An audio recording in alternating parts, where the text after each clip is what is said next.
What's up, gamers? Today we're going to be checking out the Mythic hammer known as the Storm King's Fury. We're going to check out the perks that I personally run with it. We're going to check out what hero you should run with it to get the maximum amount of damage, and we're going to see how it performs in game. Quick disclaimer before we get started: I'm still ill. You might not be able to understand what I'm saying. I might not be able to understand what I'm saying, and I'm going to sound completely different. I do apologise. I'm trying to get over it. It's something I have to deal with. Second disclaimer, there is currently a glitch in patch 11.2, the one that I'm currently on, where using this weapon will cause hitching, so be aware of that when it comes to the gameplay. But apart from those two, let's just jump into its perks. Its first perk being hitting an enemy empowers Meteor Slam to summon meteors that each deal 313% of weapon damage in a 0.5 tile radius. Stacks up to 7 times, summoning 1 meteor per stack. All stacks are removed on using Meteor Slam or switching weapons. This means every time you get a kill, you are going to get a stack, which will stack up to 7 times. Using your heavy attack will summon 7 meteors that hit in a random area in a 0.5 tile radius. It's a pretty cool attack, we'll get into it later. Onto the actual perks. Before we do get into this, I'm going to say these are meant for the Mythic Storm King, not to get the most amount of damage in game. These are still pretty decent perks, but things like the element, for example, you'd use energy instead of physical, but we're using physical because it has more damage against Storm King crystals.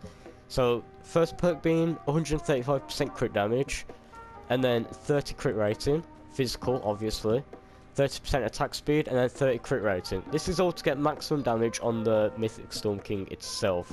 So let's get into the hero loadout. For the hero itself, I use Tank Penny because you've got the Acute Attacks perk, which increases hardware damage by 50%. If the hitching glitch wasn't in the game, I probably would use Paleo Luna as a main commander, because I love Paleo Luna. Run it with Blast from the Past and you're getting shit tons of damage. But this also works just as well. I'm only running this though because of the glitch. You can use either one. But yeah, that's why I'm running Tank Penny and not Paleo Luna. Running Blast from the Past, it requires 2 dinosaurs down here. It increases your maximum health by 200%. This helps when running melees especially, because you're going to be up close with the husks, meaning you're going to take a lot of damage. So you're going to need as much health as possible. Alright, okay, let's get into the support team. We've got Battle Beat, eliminating 10 enemies in 9 seconds against Rocking Rift.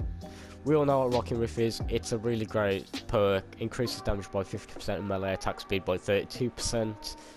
This is harder to run than usual because we're not running the team perk, but getting 10 enemies should activate it, and even if you use that small boost for a small amount of time, you're going to be doing heaps of damage. We've got Sororian Focus, while shield is completed even, regenerates 4 energy per second. And then we've got Sororian Claws, adds 5.5% of current health to melee damage. These two are to activate Blast from the Past, but melee.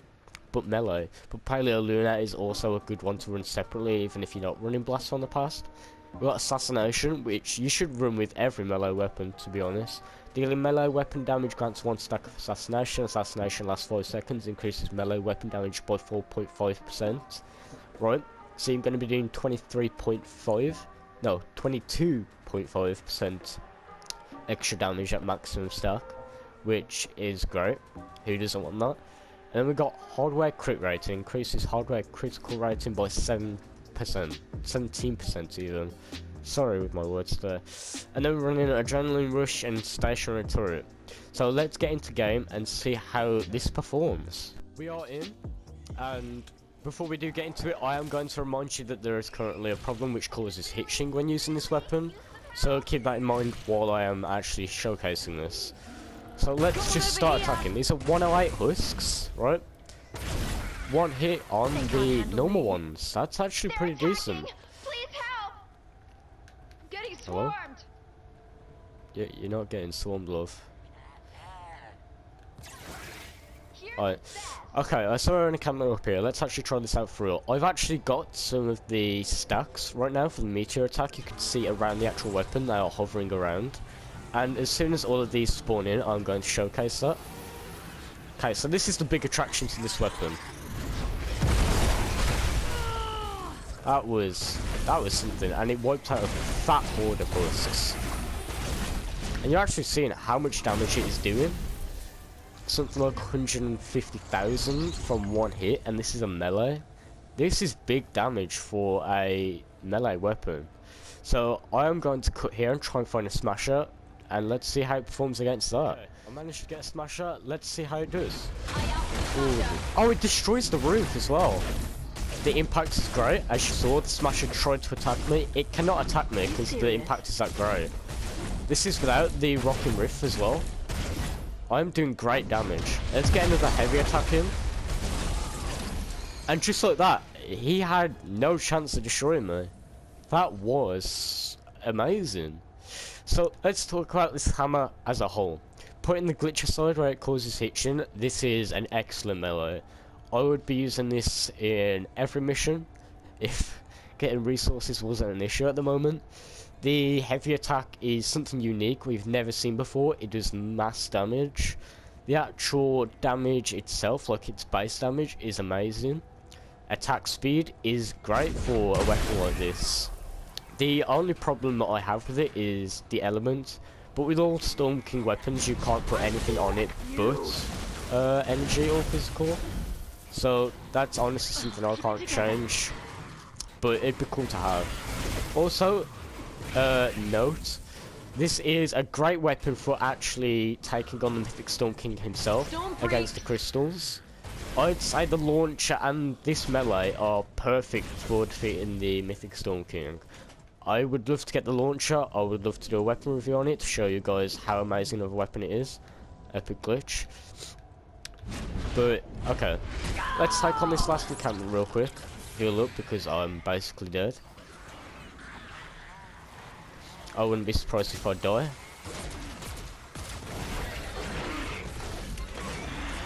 No chance, man. Ooh. Oh, it still went off before I died. That's quite cool, actually. Okay. Let's get back up and let's show these guys what they're actually messing with, because I was on no health.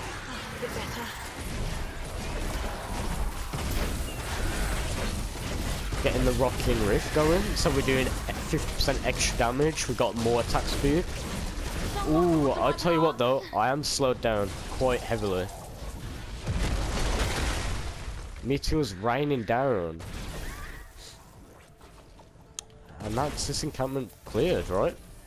Yeah. So, thank you for watching this weapon review. I might have cut it short, and there's probably way more editing than usual because I'm extremely ill. I've had about 5 different takes of each cut.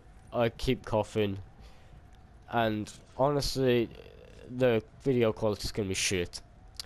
But guys, thanks for watching. I will try and get over this illness so I can actually make some quality content. I know I've only just started and I probably haven't made anything quality yet, but for the few views I'm getting at the moment, it means the world. So, thanks for watching. Whoa, look at the orbs. That's cool. Anyway, I'll see you next time. Goodbye.